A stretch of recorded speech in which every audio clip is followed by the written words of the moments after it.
Gracias por estar con nosotros nuevamente en su programa Entendiendo los Tiempos. Un programa, como su nombre lo dice, diseñado para entender los tiempos que estamos viviendo a la luz de los principios eternos de la palabra de Dios. En la actualidad estamos estudiando acerca del matrimonio. Cómo entender lo que está sucediendo con los matrimonios. ¿Por qué hay crisis? ¿Por qué hay un 50% de divorcios? ¿Por qué hay tantos problemas en los matrimonios? Y veíamos en programas anteriores que esto es porque cada cual está siguiendo lo que a él le parece, su propio diseño y no el diseño de la palabra de Dios.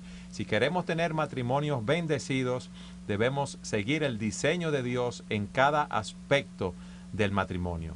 En nuestro programa anterior estuvimos viendo los principios para una comunicación efectiva en el matrimonio. Si queremos conocer a nuestro cónyuge, si queremos compenetrarnos con nuestros esposos, con nuestras esposas, debemos conocerlo más a fondo y para ello debemos tener una correcta comunicación. Vimos la importancia de esa comunicación, así como las prácticas que destruyen una buena comunicación, como son la mentira, la ira, palabras que destrozan al otro, palabras corrompidas, y cómo debemos, en el poder del Espíritu de Dios, empezar a despojarnos del viejo hombre y vestirnos del nuevo hombre con las prácticas correctas de la comunicación. Y lo primero que veíamos era que debemos hablar verdad, pero debemos hablar en el matrimonio, hablar con nuestro cónyuge si queremos comunicarnos de una manera eficaz. ¿Qué tienes que decirnos acerca de esto, Suher? Bueno, en el programa anterior nos llegó una pregunta de Holanda y tal vez puede ser una buena conexión con el tema que vamos a seguir tratando en el programa de hoy. Esta persona nos preguntaba, ¿cómo puedo lidiar con una esposa que se niega a hablar? Habíamos hablado en el programa anterior de que la primera práctica que contribuye a una buena comunicación es hablar. Así es. Esta esposa se niega a hablar. La pregunta de esta persona es, ¿debo limitarme a orar por ella? Y un detalle que él añade es que ella siempre está de mal humor. Por un lado, definitivamente, claro que él debe orar por ella. Eso no quiere decir que deba limitarse a orar por ella. Pero nosotros a veces hablamos de la oración, Eduardo, como si fuera un salvavidas. Cuando vamos en el avión o el paracaídas, cuando vamos en un avión y se nos dan las indicaciones de seguridad del avión, se nos dice que generalmente debajo del asiento del pasajero hay un paracaídas. Y cada cual piensa, yo espero no tener que usarlo. Un chaleco salvavidas. O un chaleco, exacto, un chaleco salvavidas, no un paracaídas. Yo espero no tener que usarlo, ¿verdad? La oración no es así. La oración es nuestra comunicación con Dios. Y antes de que yo le hable a mi esposa, yo debo hablarle a Dios acerca de ella. Así que cuando esta persona dice, debo limitarme a orar, yo le diría, sí, ora, pero no lo veas como una salida de emergencia. Es que yo tengo que orar por mi esposa, aunque yo no tenga este tipo de problemas. Los esposos deben orar mutuamente entre sí. Ahora, no es lo único que él debe hacer. Por ejemplo, quizás él deba preguntarse, a la luz de lo que vimos en el programa anterior, ¿hay algo que él ha hecho que esté contribuyendo, o algo que él esté haciendo que esté contribuyendo a ese mal humor? Imagínate que este esposo va delante de la esposa y le dice algo como esto: mi amor, mira, yo quiero lidiar con mi propia vida, yo quiero ser el esposo que tú necesitas en tu vida, yo quiero ser el esposo que Dios quiere que yo sea. Yo quiero que lo que hay amargo en nuestro matrimonio sea endulzado y bendecido por Dios. Exacto. Tú puedes ayudarme. Dime cuáles son las cosas en las que tú quieres que yo trabaje. Él está motivando la comunicación, pero no partiendo de la premisa de tú estás mal, yo estoy bien y yo vine aquí a amonestarte. Porque yo creo que si ya la comunicación no está buena, ese acercamiento a la esposa acusatorio no va a ayudar. Entonces yo creo que una de las primeras cosas que él puede hacer es decirle, mi amor, tú puedes ayudarme. Y que lo haga en serio. Yo no estoy aquí hablando de fingir que él quiere ayuda. No, el amor debe ser sin fingimiento. No es que él haga un teatro, es que seguro que él necesita ayuda, como ella también lo necesita.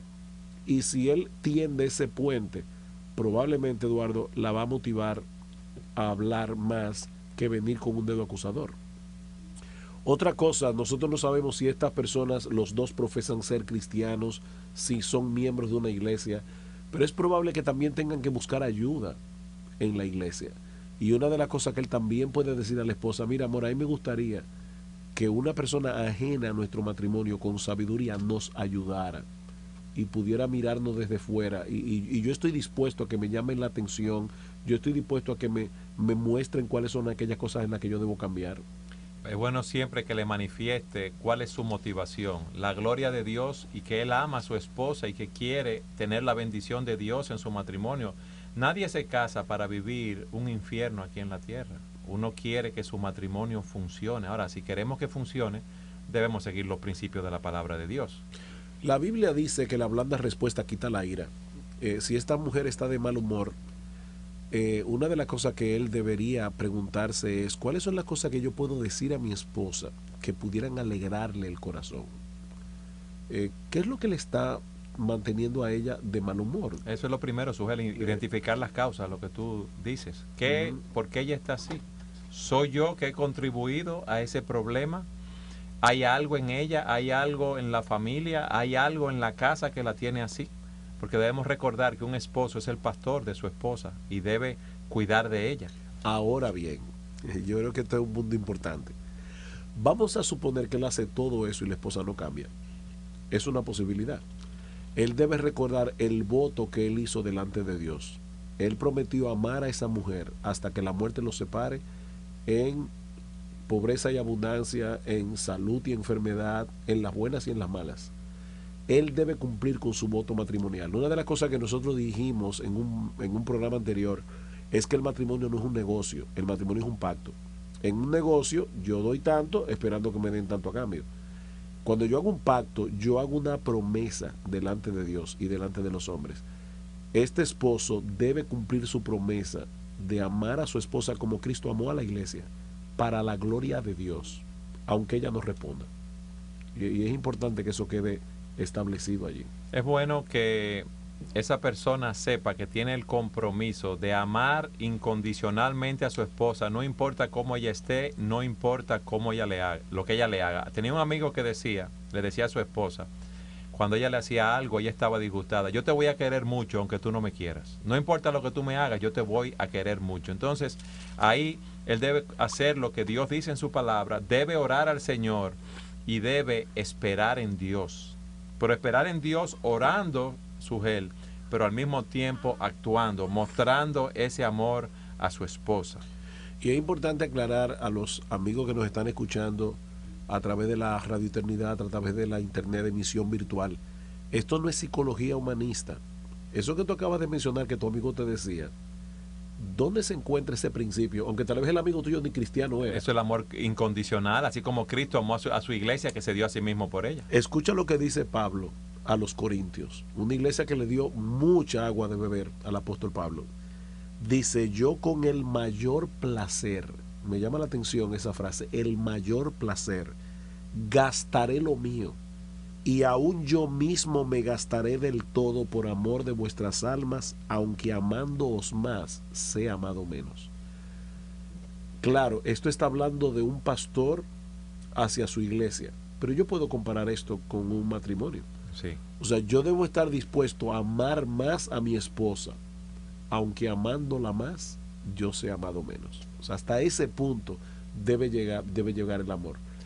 ¿Y quién es el ejemplo máximo de esto? Nuestro Señor Jesucristo. O sea, Él nos ama y nos ama y nos ama y nos perdona y tiene paciencia, a pesar de que nosotros fallamos y pecamos y muchas veces hacemos lo que no debemos hacer. Sin embargo, el amor de Cristo es incondicional. Es una forma de comunicarnos sin palabras, mostrándole ese amor continuamente, sirviendo a su esposa. Y es muy interesante lo que tú decías, Sugel, acerca de buscar ayuda.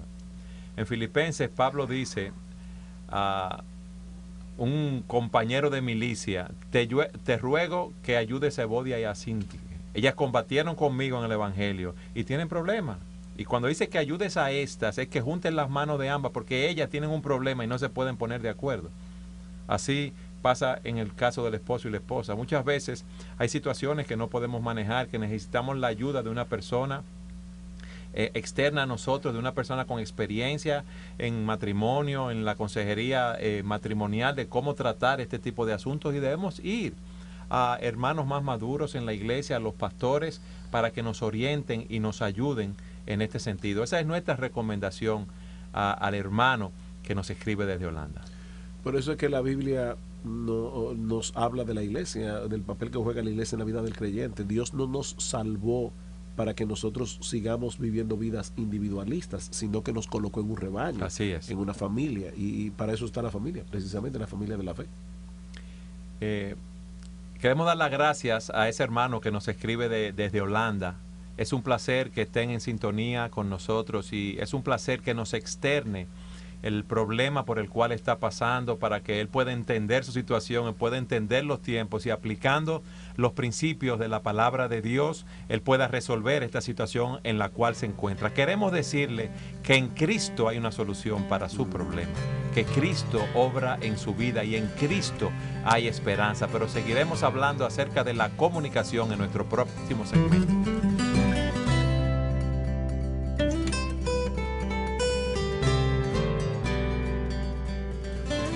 En el segmento anterior estábamos respondiendo la pregunta de esta persona que nos escribió desde Holanda y dándole las gracias por haber abierto su corazón en ese sentido. Pero tenemos que conectar con el tema que nos ocupa, que es los principios para una comunicación efectiva. Nosotros habíamos hablado en el programa anterior que, aunque esto suene demasiado obvio, el primer principio que nosotros encontramos en la Biblia de una buena comunicación efectiva es hablar. O sea, Pablo dice, desechando la mentira, hablad verdad cada uno con su prójimo. Pero el segundo principio es hablar verdad. Y aquí, Eduardo, yo creo que nosotros tenemos que distinguir dos cosas que se conectan con la verdad. Lo primero es que mi información, lo que yo hablo, debe ser veraz. No debe ser conforme a la realidad. Yo no debo manipular, yo no debo torcer la verdad, yo no debo engañar. Pero por otra parte, yo creo que nosotros tenemos que estar comprometidos a tener la palabra de Dios en nuestra boca, que es, al final de cuentas, la verdad verdadera, como decía Francis Schaeffer, la verdad verdadera de Dios revelada en su palabra, porque es esa palabra de Dios y es esa verdad de Dios revelada en las Escrituras la que tiene poder para transformar. A veces nosotros creemos que nuestras palabras van a poder cambiar a la otra persona. Y si mis palabras no son conforme a la palabra de Dios, ¿cuál es el poder que va a tener mi opinión con respecto a la tuya? O sea, la Biblia dice en Hebreos 4:12, la palabra de Dios es viva y eficaz, y más cortante que toda espada de doble filo. ¿Significa eso que yo voy a estar sermoneando cada vez que hable, o que tengo que citar 15 versículos bíblicos en todas mis conversaciones? No. Pero que mi hablar debe estar dentro del marco de los principios que Dios nos ha revelado en su palabra. Tú y yo podemos tener una diferencia de opinión. ¿Cuál es la opinión que debe prevalecer, la tuya o la mía? Lo que diga la palabra de Dios. Exactamente. Entonces, imagínate un matrimonio donde los dos están pensando, ¿qué dice Dios acerca de esto? Y están comunicándose esta verdad divina, sin tener que, como decimos en buen dominicano, aquí decimos de caerse a versiculazo limpio. Así es. O sea, hay un versículo y otro versículo. No, esa no es la idea. La idea es poder hablar unos con otros, pero dentro del marco de la verdad de Dios revelada en la palabra. Debemos entonces hablar y hablar verdad. No dejar de hablar ni hablar mentira. Eso es lo primero. Sí. Porque hay personas que no hablan, y cuando hablan o se expresan de una manera incorrecta, hablando mentira, exagerando la verdad, los puntos que nosotros vimos. Ahora, dice el texto, airaos pero no pequéis, no se ponga el sol sobre vuestro enojo. Nosotros debemos entonces aprender a lidiar con los problemas de una manera bíblica, a lidiar con la ira de una manera bíblica. ¿Qué tú dirías al respecto, Suher? Bueno, sí, estamos hablando de que debemos hablar y que debemos hablar verdad. Ahora ese texto que tú has mencionado añade otro elemento. Debemos hablar a tiempo, porque dice, no se ponga el sol sobre vuestro enojo. ¿Qué es lo que sucede cuando una pareja tiene una dificultad, un conflicto, y dejan que eso se acumule allí? Y pasa un día, y pasa otro día, y pasa otro día. El tiempo no borra las heridas. Sujel, eso es como esa herida es como tú te hagas una herida física y esa herida se infecta, se llena de pus y eso te trae problemas mayores después en tu cuerpo. Y ahí es que uno ve que una tontería un día ocasiona una explosión en la casa. Y el esposo dice, pero esta mujer está loca porque yo simplemente lo que le dije fue que en vez de salir al cine o a la salida que sea, íbamos a ir a un restaurante a cenar. Es que lo que pasó allí, esa explosión de esta mujer no responde únicamente a ese problema puntual de como un cambio de planes de última hora. Es una acumulación de muchos eventos. Exactamente, ellos han estado maquillando las heridas, pero llega un momento que ya tú no puedes maquillar más, porque como tú dices, ya la infección está caminando y ya la herida se ha vuelto dolorosa. Entonces esta mujer explota porque hay muchas cosas acumuladas. Entonces debemos hablar verdad y hablar a tiempo. ¿Tú sabes cuántos matrimonios, Sugel, tienen problemas, tienen diferencias, se ofenden el uno al otro, no están contentos con ciertas situaciones, con ciertos hechos, con ciertos eventos, y en vez de hablarlo con su cónyuge, se quedan callados y dejan poner el sol sobre su enojo y quieren aparentar de que nada está pasando? Entonces esa herida se va infectando y llega el momento en la cual revienta. Ahora hay un punto que debemos aclarar aquí, Eduardo, para no crear un problema de conciencia innecesario. No se ponga el sol sobre tu enojo, lo que significa es no te acuestes, no te duermas para el otro día con un enojo en el corazón. Pero eso no significa que el problema tiene que estar resuelto. ¿A qué yo me refiero? Imagínate un esposo y una esposa que tienen un conflicto, no se ponen de acuerdo en algún punto. Comienzan a hablar, ya son las 12 de la noche, ya él tiene sueño, él tiene trabajo mañana. Tal vez ellos pueden acostarse teniendo todavía una diferencia de opinión, pero en paz. O sea, yo puedo llegar a paz y decir, mira mi amor, yo creo que es mejor que ahora nos acostemos, estamos tranquilos los dos, no hay conflicto en el corazón, no hay amargura. Tenemos una diferencia de opinión, pero yo creo que va a ser mejor si seguimos el tema mañana, los dos descansados. Mira, vamos a orar juntos ahora, vamos a pedir al Señor que nos dé sabiduría. Una pareja que haga eso no está violando el principio bíblico, okay, porque ellos no se están acostando con enojo, lo que se están acostando es con una diferencia de opinión que no ha sido todavía resuelta y tal vez hasta tienen que buscar consejo. Pero está en proceso de solución. Exactamente, no hay enojo. Y es importante aclarar eso, Eduardo, porque entonces hay personas que piensan que hasta que no lleguen a una conclusión deben quedarse despiertos y óyeme, ya da la 1 de la mañana y da la 2 de la mañana y da la 3 de la mañana. Yo creo que eso no es productivo, de verdad. Lo que deberían hacer es acostarse tranquilamente, levantarse al otro día con una mente más fresca, tal vez buscar consejo y entonces seguir tratando con la diferencia. Fíjate cómo dice el texto, no se ponga el sol sobre vuestro enojo, ni deis lugar al diablo. Tú sabes las veces que uno da lugar al diablo, que por alguna situación en vez de resolverla uno explota o uno se queda callado. ¿Tú sabes cuántas personas, Sugel, hay en cárceles que en un momento dado tomaron una actitud agresiva hacia una persona, le dieron un golpe, lo mataron, por un segundo dieron lugar al diablo porque no pudieron controlar su ira? Y esos son casos extremos, eso lo sabemos, pero tú sabes lo triste, ver cómo hay matrimonios que están destruidos, que no hay una comunicación, porque le han dado demasiado lugar al diablo, hablando mentiras, airándose, todo ese tipo de cosas que debemos estar conscientes para evitar esas prácticas pecaminosas. No debemos dar lugar al diablo. Inclusive, alguien puede estar oyendo este programa y decir, bueno, entonces cada cosita que me pase en mi matrimonio, cada cosita que me haga mi esposo o mi esposa, ¿yo debo tratarlo? No. Hay ofensas que son de carácter menor, hay ofensas, hay cosas que son por omisión que yo debo dejar pasar por alto. Eduardo, ¿tú te imaginas al Señor Jesucristo, que era Dios y hombre, ¿verdad? Como Dios, Jesucristo sabía todo y Él conocía muy bien el corazón de los apóstoles. Vamos a ir a una pausa ahora para que en el segmento siguiente hablemos un poco de cómo Cristo lidiaba con las cosas que Él conocía que había en el corazón de los apóstoles, para ver cómo se responde esa pregunta que tú acabas de hacer. Seguimos en nuestro próximo segmento. En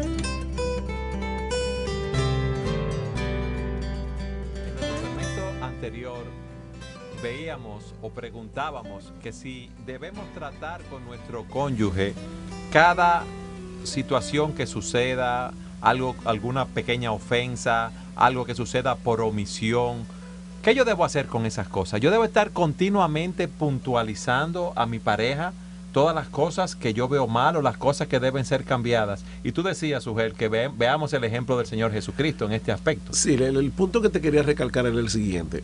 Cristo conoce el corazón de los hombres. Dice en Juan, él no tenía necesidad de que le dieran testimonio del hombre porque él sabía las cosas que había en el hombre. Él no se hacía una idea de lo que había en el hombre, él sabía lo que había en esos corazones. Sin embargo, cuando yo leo el Nuevo Testamento y los evangelios de manera particular, la impresión que tú tienes allí no es que Cristo se pasaba las 24 horas del día llamando la atención a los apóstoles. Y él seguramente conocía los pensamientos pecaminosos que pasaban por la mente de cada uno. Y él no se pasaba el día entero. Pero Pedro, mire, ¿cómo tú dices? Pero Juan, mira, o sea, no, de hecho no hubiera podido ni predicar el evangelio. Se hubiera pasado el día entero llamando la atención. Entonces nosotros tenemos que tener cuidado en saber distinguir, por ejemplo, lo que es un hecho aislado de un patrón. En un momento dado, una esposa puede hacer un comentario que tú pienses, oye, ese comentario no fue el mejor. Inadecuado, exacto. Es inadecuado, pero es raro que mi esposa haga eso. Y tal vez yo puedo pasar eso por alto y cubrirlo con un manto de amor.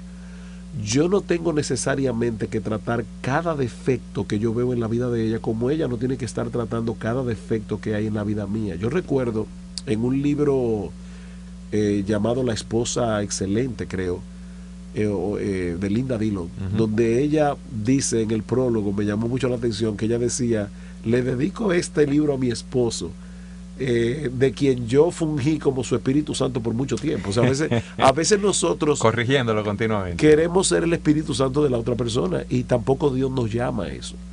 Ahora, si hay algo que te está molestando y que tú estás viendo que se está convirtiendo en un patrón, ese es el tipo de cosas que yo no debo dejar así. Yo debo hablar. Y debo hablar en amor, debo hablar buscando el bien del otro, porque no es simplemente que quitándome una molestia de encima, es que yo quiero ser un instrumento en las manos de Dios para la santificación de mi cónyuge, porque eso es lo que Cristo hace con su esposa. Maridos, amad a vuestras mujeres como Cristo amó a la iglesia, Efesios 5:25, y se entregó a sí mismo por ella, ¿para qué? Para santificarla. Eso es lo que yo quiero que Dios haga conmigo, que me use como un instrumento para yo santificar a mi esposa. O sea que no debemos buscar la paz a cualquier precio. No, de ninguna manera. Debemos confrontar al otro cuando vemos que algo está mal y debemos hacerlo en amor.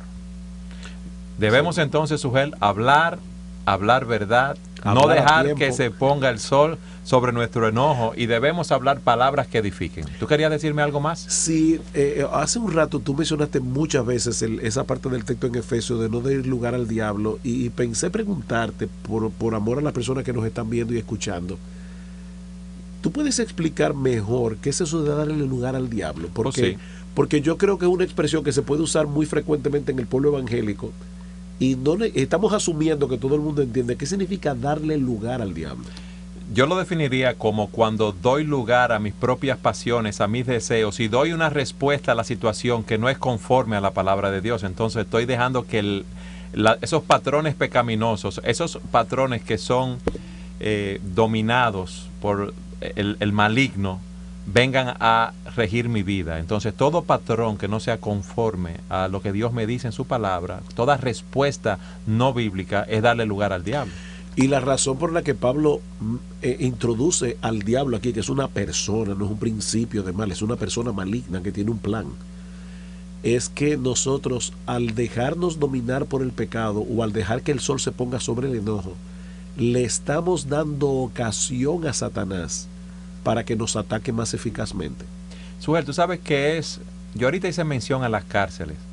Si tú vas a una cárcel o ves una entrevista que le hacen a uno de esos presidiarios que están condenados a cadena perpetua o que están condenados a muerte, es interesante ver cómo ellos dicen que en 1 segundo, en 2 segundos, en 5 segundos, ellos se airaron por tal o cual situación y actuaron de una manera incorrecta, matando a una persona, hiriendo, matando a una familia, chocando a una persona con su vehículo, respondiendo de una manera inadecuada. Y lo que hicieron en 2, 3, 5, 10 segundos, 1 minuto, tiene una consecuencia terrible para su vida aquí en la tierra. Dieron lugar al diablo. Por eso es que la Biblia dice que como una ciudad sin murallas, derribada y sin muro, como un hombre cuyo espíritu no tiene riendas. ¿Qué es lo que está diciendo? Yo no tengo protección. O sea, cuando yo dejo que el sol se ponga sobre mi enojo, cuando yo dejo que la ira siga creciendo en mi corazón y yo estoy amamantando esos pensamientos de mira lo que esa persona me hizo, mira cómo me trató, yo debí haber hecho esto, debí haber hecho aquello, en retaliación, en venganza. Es como una ciudad que no tiene protección y Satanás va a encontrar grietas por donde seguir entrando veneno en mi corazón. O sea, es importante, tan serio como eso. Es importante saber, Sugel, que el que ama confronta al otro con su pecado en amor. ¿Tú sabes lo que hace el que odia? Se queda callado. Entonces, debemos tener esto siempre presente. Si yo amo a mi esposa y hay una situación que debe ser tratada, vamos a confrontar en amor. Si yo me quedo callado y albergo resentimiento, castigo al otro con los látigos de la indiferencia, no estoy amando. Entonces debemos hablar verdad, hablar a tiempo. No dejar poner el sol sobre nuestro enojo. Y ahora tú decías de hablar palabras que edifiquen. Sí, dice el texto en Efesios 4:29, ninguna palabra corrompida salga de vuestra boca, sino la que sea buena para la necesaria edificación a fin de dar gracia a los oyentes. Vimos que la palabra corrompida es aquella que destroza al otro, que yo le digo al otro con el deseo de herirlo, de ofenderlo. Y ese patrón no debe existir. Eso es dar lugar al diablo. Ese patrón no debe existir en nuestro matrimonio, sino que debemos hablar para edificar, hablar con la motivación correcta. Y noten, porque hay una S de diferencia entre gracia y gracias. Así es. Ahí no dice dar gracias a los oyentes, eso es gratitud. Ahí dice dar gracia. O sea, en otras palabras, lo que Pablo está diciendo es, yo debo tratar de que mi comunicación sea un vehículo de gracia a través del cual Dios edifique a la otra persona. Así que la primera pregunta que yo debo hacerme no es ¿cómo yo puedo ganar esta discusión? Que es lo que mucha gente inconscientemente, porque yo no creo que las personas en una manera consciente dicen yo quiero ganar la discusión, pero es lo que muchas veces nos domina. Yo quiero que al final de cuentas la última palabra sea la mía. No, la pregunta que yo debo hacerme es ¿cómo yo puedo convertir mis palabras en un vehículo para que la gracia de Dios opere a través de mí hacia la otra persona? ¿Cómo yo glorifico a Dios con mi comunicación? ¿Estoy yo hablando con la motivación adecuada? Debemos preguntarnos, ¿cómo son mis palabras? ¿Golpe de espada? ¿O yo soy una persona que sano cuando hablo? Dice la Escritura, los labios del justo apacientan a muchos. Amigo oyente, amigo que nos estás viendo, pregúntate, ¿cuál es tu motivación para hablar? ¿Tú eres conocido o conocida como una persona que destruye al otro con su hablar, que siempre está ofendiendo, que siempre está en conflicto? Dice la Escritura, la blanda respuesta quita la ira, mas la palabra áspera hace subir el furor. Tú sabes que, Eduardo, ahora que entonces ese comentario, y ahora yo quiero decirle algo a la persona que nos está viendo, que nos está escuchando. Tú quieres hacer un examen verdaderamente objetivo de ti. Pregúntale a tu esposa, pregúntale a tus hijos. No tengas temor. Ve y dile, ¿cómo son mis palabras? Cuando yo hablo, ¿tiendo a edificarte o tiendo a herirte, tiendo a molestarte? Porque uno no es objetivo cuando se evalúa a sí mismo. Y fíjate a lo que tú dices, pregúntale a tu esposa, a tus hijos, pregúntale a la persona de tu círculo íntimo, aquellos que te conocen bien. Y pídele, por favor, sé sincero, yo no me voy a molestar. Ahora, prepárate para escuchar quizás algo que tú no quieras oír. Delante de ellos quizás tú te pones una máscara, como veíamos en el programa pasado, o crees que te estás poniendo una máscara, pero ellos te conocen bien también. Claro. Y saben lo que hay allí. Ahora, otra vez, Pablo insiste que hable, porque dice, no, ninguna palabra corrompida salga de vuestra boca, sino la que sea buena. En otras palabras, él está esperando que salgan palabras de tu boca. El silencio no es la opción. De hecho, hay un salmo donde David dice, yo decidí callarme, el problema es que me callé hasta con respecto a lo bueno y me di cuenta que había cometido un error. En 1 Corintios 13, donde se describen las acciones del amor, todo el tiempo Pablo dice, el amor hace esto, el amor hace esto, el amor no hace aquello. ¿Qué quiere decir eso? Que el amor es activo. Yo puedo vivir con un maniquí y el maniquí nunca me va a ofender. Así es. El maniquí nunca me va a herir. El maniquí nunca me va a mentir. Ni tampoco va a hacer nada bueno por mí. Entonces, la solución es, pues mira, yo de ahora en adelante, para no seguir hablando palabras corrompidas, voy a hablar menos. No, tal vez lo mejor que puedas hacer es llenarte más de la palabra de Cristo para que lo que rebose de tu corazón sea la palabra de Dios, porque la Biblia dice, de la abundancia del corazón habla la boca. Tú sabes que nosotros no tenemos esa conciencia de que nuestro hablar debe ser para edificar, para ministrar, para glorificar a Dios. Y esas son preguntas que tú debes hacerte. Lo que yo digo edifica, construye, ayuda. Yo he ayudado con mi comunicación a crecer a mi esposa espiritualmente. ¿Estamos nosotros cada día más compenetrados, con una mayor apertura? ¿Estamos guiando a la persona a Cristo o a nosotros mismos? Porque otro de los problemas de la mala comunicación es ese tipo de persona que solamente habla de sí misma. A mí me llama mucho la atención el pasaje de Juan, del Evangelio de Juan, cuando los fariseos le envían una comisión a Juan el Bautista y le preguntan, ¿tú quién eres? ¿Tú sabes la cantidad de cosas que Juan el Bautista podía decir acerca de sí mismo?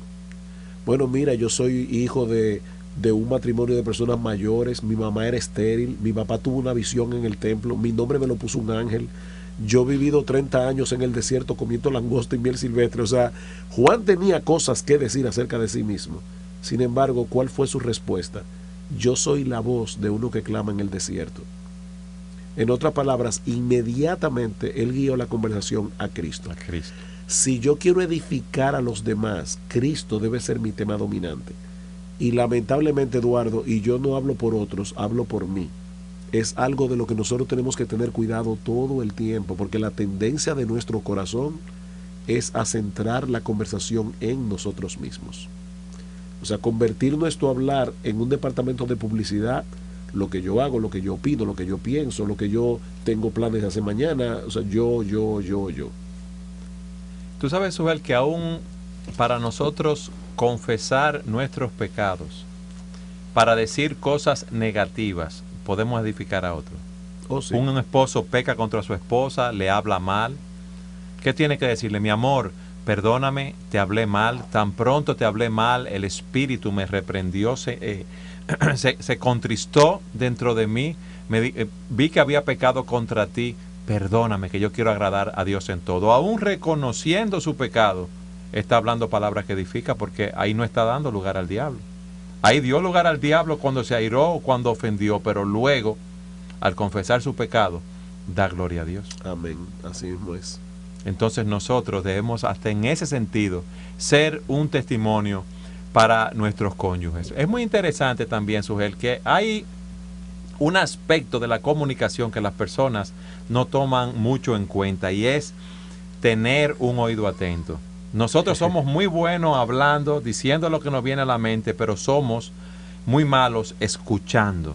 Así y es importante saber que para que haya una buena comunicación debe haber un emisor, pero debe haber un receptor, debe haber un oído atento a lo que se está diciendo. Fíjate lo que dice Proverbios 18:13 respecto a ese tema. Al que responde palabras antes de oír, le es fatuidad y oprobio. Y qué común es que las personas comienzan a hablar y el otro le interrumpe. Ya yo sé para dónde tú vas. No, pero tú eres Dios para saber para dónde va la persona.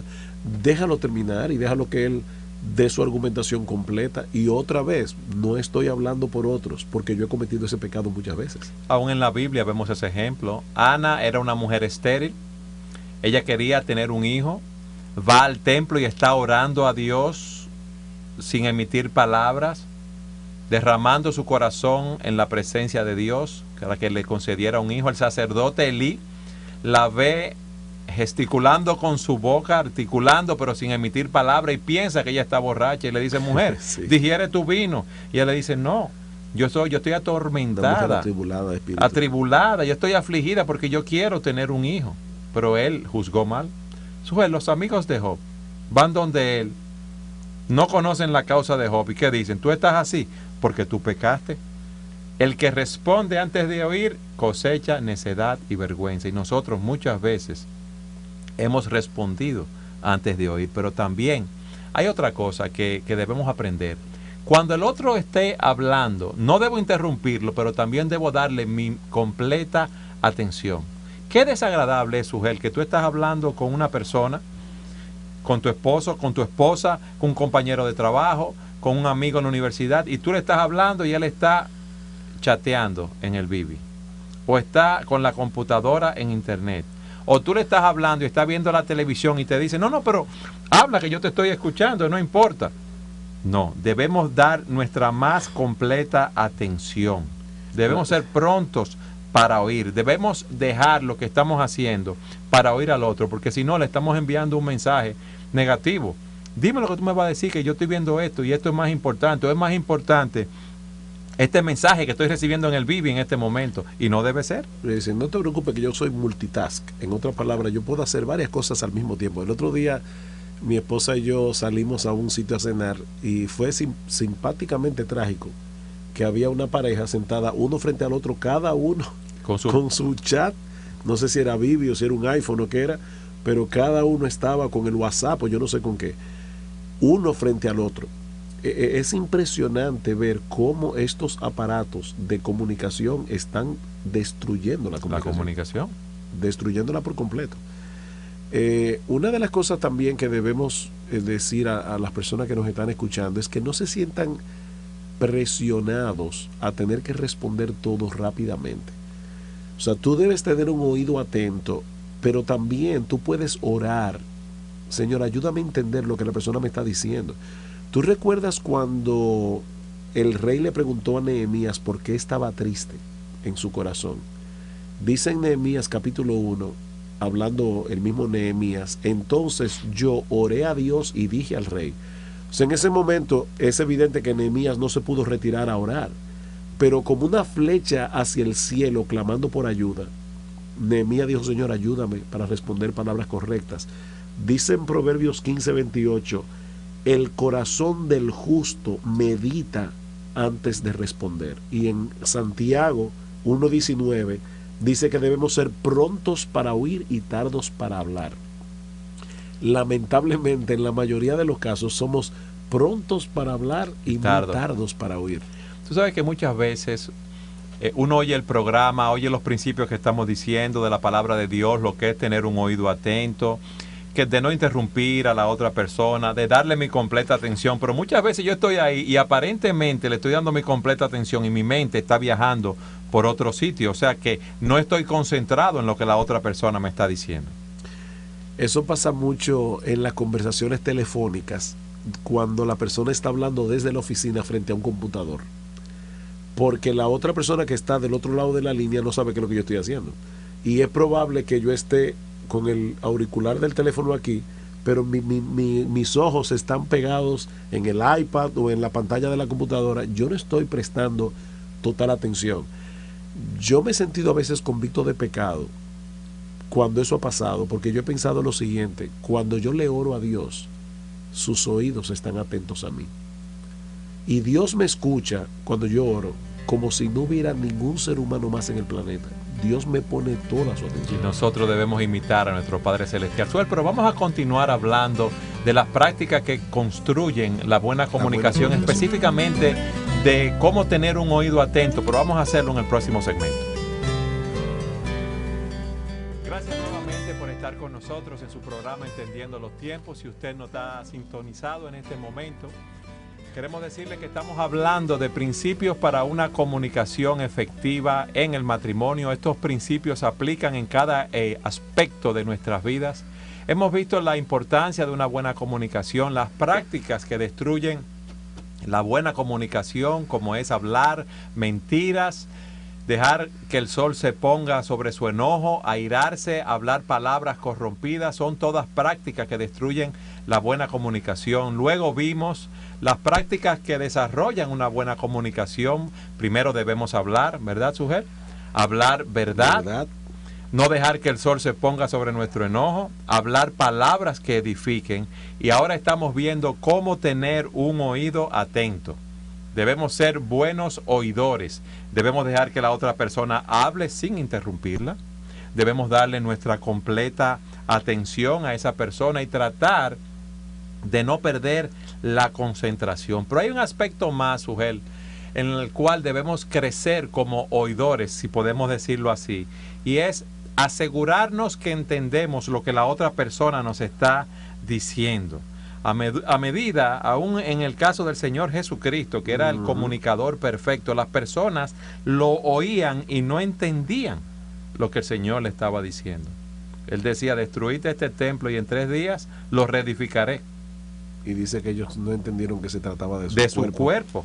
Guardaos de la levadura de los fariseos. ¿Y que ellos pensaban? Él dice eso porque no trajimos pan. Entonces, debemos entender lo que la otra persona nos dice. Y por eso es bueno, en la medida de lo posible, en nuestra comunicación con otras personas, para asegurarnos de que entendemos lo que el otro nos está diciendo, les repitamos aquellos aspectos importantes de lo que él nos ha dicho, haciendo una breve recapitulación.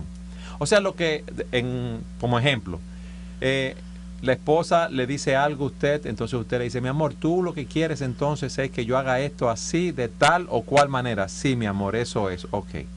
Si hay algo que uno no entienda, es bueno pedirle a la otra persona, por favor, repíteme lo que tú me dijiste para yo estar claro de que lo entendí.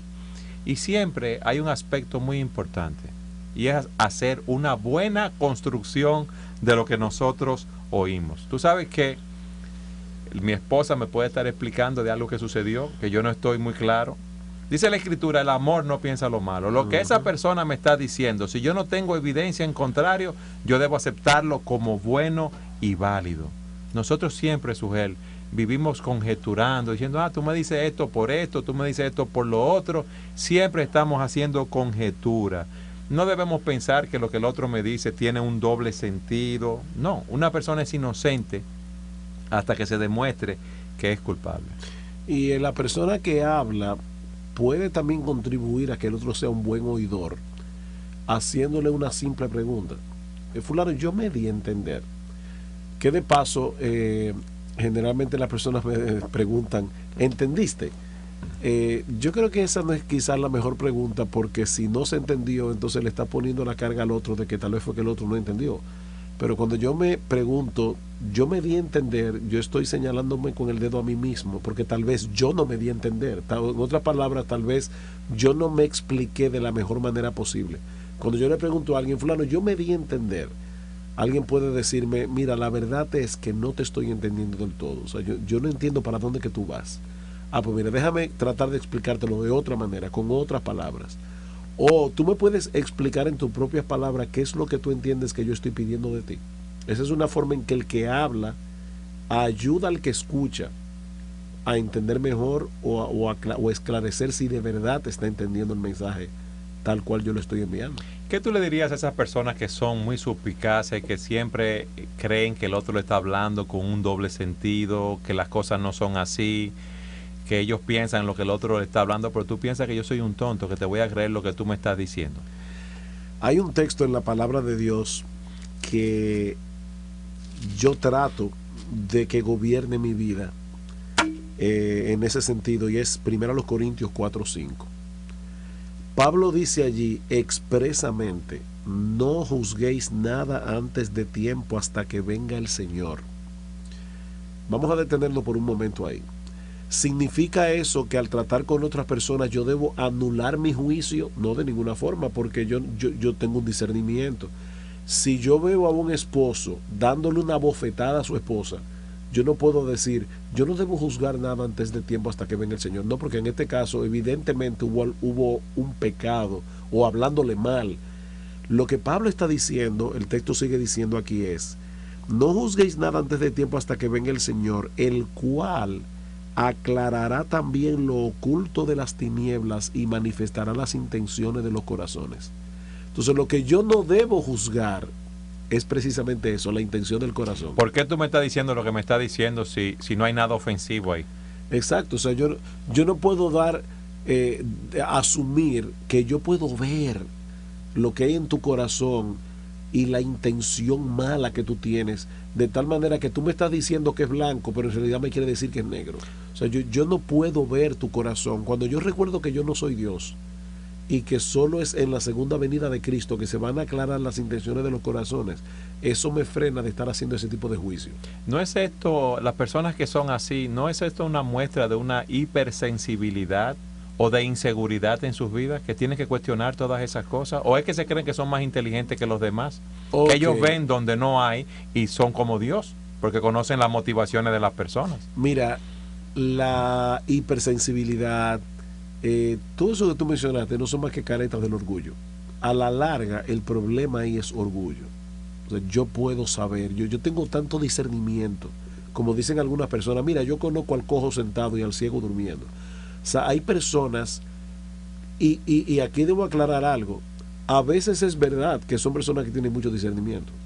Es verdad que lo tienen. Pero eso se convierte en una debilidad. Pero eso se convierte en una debilidad si ellos confían tanto en su discernimiento que violan este principio de las Escrituras. Entonces, si hay una esposa que nos está escuchando, que está mirando nuestro programa y su esposo le lleva unas flores o unos chocolates, no piense que fue porque él hizo algo malo.